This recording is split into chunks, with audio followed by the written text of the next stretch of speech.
మొత్తానికి మనం ఎప్పుడా ఎదురు చూస్తున్న T20 వరల్డ్ కప్ కోసం టీమిండియా తమ జట్టును ప్రకటించడం జరిగింది. మన జట్టు అయితే చాలా బ్యాలెన్స్డ్గా ఉంది. నాకైతే మాత్రం జట్టు చాలా బాగా నచ్చింది.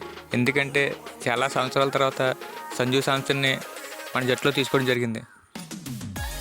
మన T20 జట్టు మీద మీ ఒపీనియన్ ఏంటో కింద కామెంట్ చేయండి. మన జట్టులో కాటేరమ్మ కొడుకును కూడా తీసుకోవడం జరిగింది. అతని పేరు ఈ మధ్యకాలంలో బాగా మారుమోగిపోతుంది. అతను సిక్సర్లు బాదుతుంటే ఎలాంటి బౌలర్ అయినా సరే వణుకుపోవాల్సిందే. ఆ బ్యాట్స్మెన్ ఎవరో తెలుసుకోవాలంటే మన టీమిండియా స్క్వాడ్ని ఒకసారి లుక్ చేయండి.